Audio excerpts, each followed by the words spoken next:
Hello friends, welcome back to active mind.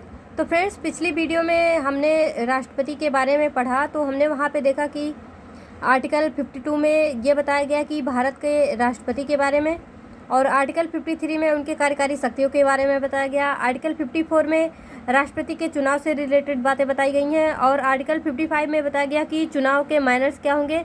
और article 56 में हमने उनके टेन्योर के बारे में पढ़ा कि उनका कार्यकाल क्या होगा। और आर्टिकल 58 में हमने पढ़ा कि उनका क्वालिफिकेशन यानी राष्ट्रपति का क्वालिफिकेशन क्या क्या होना चाहिए। और आर्टिकल 60 में हमने पढ़ा कि उनको शपथ कौन दिलाता है। तो हमने ये सब पढ़ लिया था। तो फ्रेंड्स, अगर आपने उस वीडियो को नहीं देखा है तो जाके पीछे आप सारा देख लीजिए, उसको रिवाइज कर लीजिए, फिर आप इसको देखिए, तभी ये आपको समझ में आएगा। तो फ्रेंड्स, अब हम ये देखते हैं कि एग्जीक्यूटिव पावर ऑफ प्रेसिडेंट यानी राष्ट्रपति की कार्यकारी शक्तियाँ क्या क्या हैं। तो राष्ट्रपति के कार्यकारी शक्तियों के बारे में आर्टिकल 53 में बताया गया है। तो फ्रेंड्स, जो राष्ट्रपति की कार्यकारी शक्तियाँ हैं इनके नाम पे हैं, तो ये मतलब राष्ट्रपति की शक्तियाँ बोला जाता कि राष्ट्रपति की कार्यकारी शक्तियाँ, लेकिन ये कभी भी इसको खुद से यूज नहीं कर सकते। इनको प्रधानमंत्री की और मंत्रिपरिषद की आदेश पे मतलब सारी शक्तियों को यूज करना होता है। तो friends, president appoints PM of India.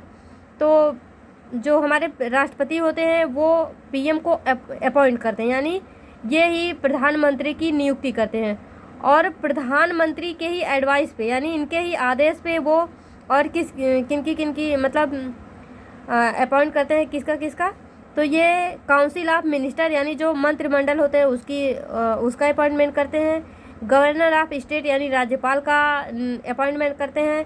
Election commission of India यानी ईसीआई जो है उसका भी अपॉइंटमेंट यही करते हैं राष्ट्रपति।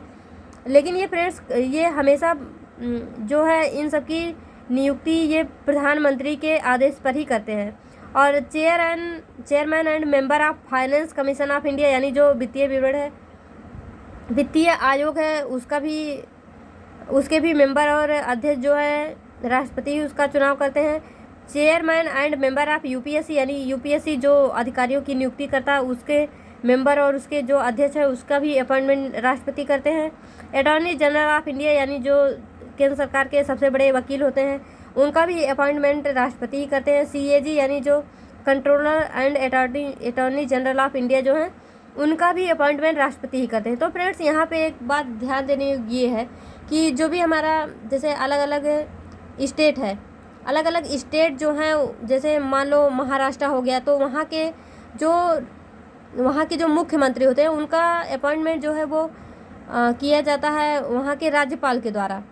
और हमारा उत्तर प्रदेश हो गया, वहाँ के मुख्यमंत्री का अपॉइंटमेंट किया जाता है वहाँ के राज्यपाल के द्वारा। लेकिन फ्रेंड, जो हमारा दिल्ली और पुदुचेरी यानी ये जो केंद्र शासित प्रदेश हैं उनका मतलब वहाँ के जो सीएम है उनका अपॉइंटमेंट किया जाता है राष्ट्रपति के द्वारा, लेकिन शपथ उनको दिलाया जाता है लेफ्टिनेंट गवर्नर यानी राज्यपाल के द्वारा ही।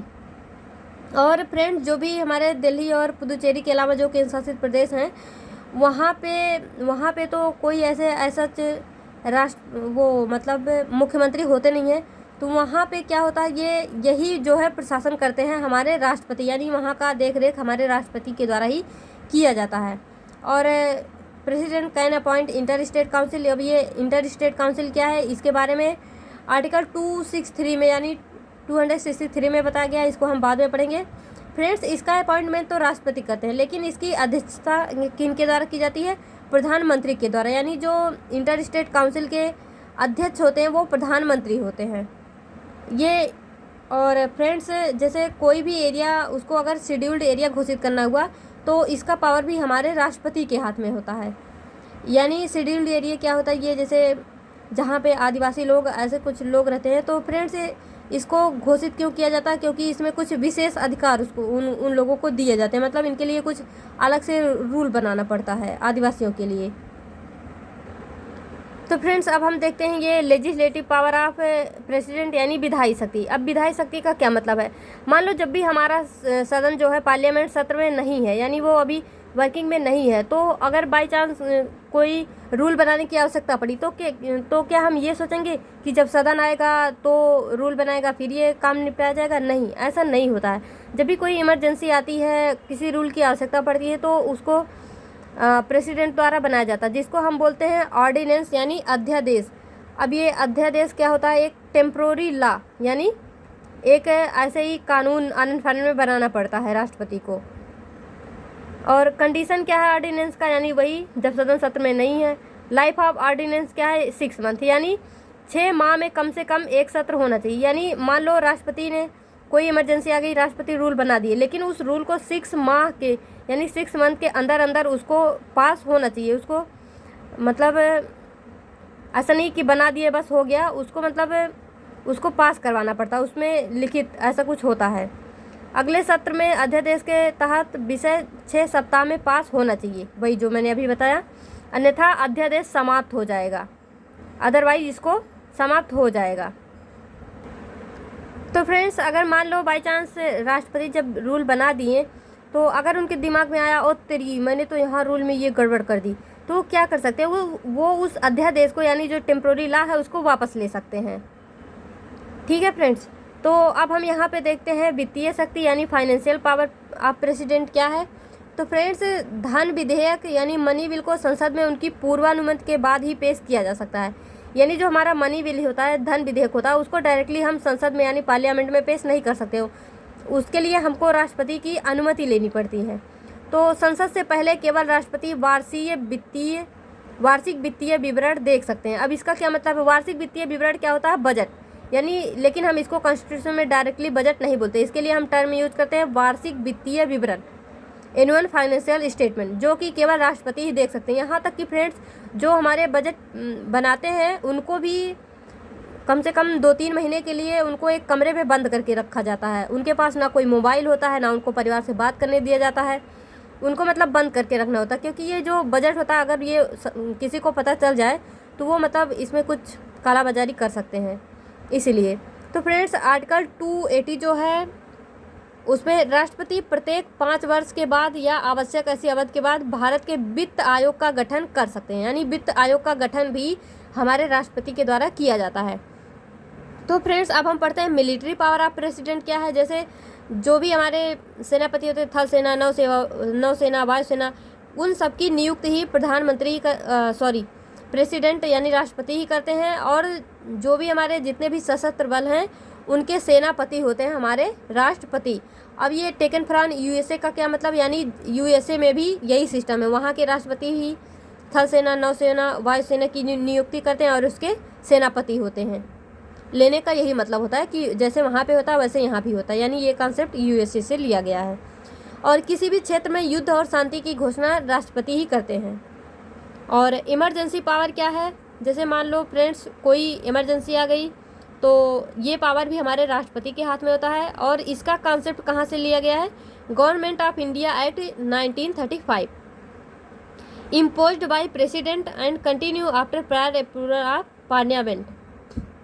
और इमरजेंसी 3 टाइप की होती है, नेशनल इमरजेंसी यानी जो पूरे देश के स्तर पे लागू होता है, प्रेसिडेंशियल रूल यानी जो कि स्टेट लेवल पे लगाया जाता है, और फाइनेंशियल इमरजेंसी यानी 360 जो कि आज तक कभी लागू नहीं हुआ। और फ्रेंड्स, ऐसा ही होना चाहिए, भगवान करें ये इमरजेंसी कभी ना लगे। यानी जैसे मान लो हमारे पास मतलब हमारे देश के पास सारा रुपया पैसे सब कुछ ख़त्म हो जाए तो फाइनेंशियल इमरजेंसी लगती है, लेकिन आज तक ऐसा कभी हुआ नहीं है और होना भी नहीं चाहिए। और फ्रेंड, प्रेसिडेंशियल रूल 356 में इसके बारे में बताया गया है। और नेशनल इमरजेंसी जो है ये इसके बारे में अनुच्छेद 352 में बताया गया है। और फ्रेंड्स, ये कब कब लगी थी, एक बार 1962 में लगी थी, एक बार 1971 में लगी थी, एक बार 1975 में लगी थी। यानी जो हमारा ये इमरजेंसी है नेशनल इमरजेंसी, इसको 3 बार लगाया जा चुका है, लेकिन आज तक कभी फाइनेंशियल इमरजेंसी नहीं लगा है। तो फ्रेंड्स, यहाँ पे अब हम कुछ देखते हैं कि few important fact about president यानी राष्ट्रपति के बारे में अब हम कुछ यहाँ पे फैक्ट देखते हैं। तो ये तो हमने पढ़ ही लिया कि संसदीय स्वरूप होता है, नाम मात्र कार्यकारी प्रधान होता है, प्रधानमंत्री की अध्यक्षता में मंत्रिपरिषद के पास वास्तविक कार्य शक्तियाँ हैं। मतलब हमने जैसे पढ़ा ना कि ये तो मतलब प्रधानमंत्री की अपॉइंटमेंट करते हैं और भी लोगों की अपॉइंटमेंट करते हैं, लेकिन प्रधानमंत्री की अध्यक्षता में। मान लो प्रधानमंत्री ने बोला इनको अपॉइंट कर दो, कर दिया, इनको अपॉइंट कर दो, कर दिया, इनको अपॉइंटमेंट कर दो, कर दिया, ऐसे करके करते हैं। यानी ये बिना प्रधानमंत्री और मंत्रिपरिषद के आदेश के बिना कुछ भी अपनी शक्तियों का इस्तेमाल नहीं कर सकते हैं। और फ्रेंड्स, इस समय इसको आप ध्यान रखिएगा कि 15th प्रेसिडेंट ऑफ इंडिया हमारी कौन है, द्रौपदी मुर्मू है। राष्ट्रपति को पीएम की अध्यक्षता वाली मंत्रिपरिषद की सहायता और सलाह के साथ अपनी शक्ति और कार्य का उपयोग करना था, जो कि हमने पढ़ लिया। और फ्रेंड्स ये ध्यान दीजिए कि डॉक्टर राजेंद्र प्रसाद के अलावा, यानी एकमात्र ऐसे व्यक्ति हैं डॉक्टर राजेंद्र प्रसाद जो कि 2 कार्यकाल तक राष्ट्रपति पद पर रहे हैं। यानी डॉक्टर राजेंद्र प्रसाद 2 कार्यकाल तक राष्ट्रपति पद पर रहे हैं। इनके अलावा कोई भी व्यक्ति 2 कार्यकाल तक राष्ट्रपति पद पर नहीं रहा है। और फ्रेंड्स ये देखिए कि डॉक्टर जाकिर हुसैन और डॉक्टर जाकिर हुसैन एंड फखरुद्दीन अली अहमद, इनका निधन जो है कार्यकाल के दौरान ही हुआ था। यानी इनका जो निधन हुआ था वो कार्यकाल के दौरान, यानी इनके ऑफिस में ही हुआ था। ऐसे 2 प्रेसिडेंट थे, कौन कौन? डॉक्टर जाकिर हुसैन, फखरुद्दीन अली अहमद। और फ्रेंड्स ये ध्यान रखिए कि एन संजीवा रेड्डी एकमात्र ऐसे राष्ट्रपति हैं जिनको निर्विरोध उम्मीदवार थे, मतलब इनका कोई विरोधी ही नहीं था। इनको डायरेक्टली ही, मतलब ये बिना विरोध के ही राष्ट्रपति के लिए इलेक्ट हो गए थे। 1986 में राष्ट्रपति जय सिंह ने भारतीय डाकघर संशोधन विधेयक के संबंध में पहली बार पॉकेट वीटो का प्रयोग किया। पॉकेट वीटो क्या होता है फ्रेंड्स? ये इसको यूज़ करने वाले एकमात्र ऐसे राष्ट्रपति हैं जो कि जिनका नाम है जय सिंह।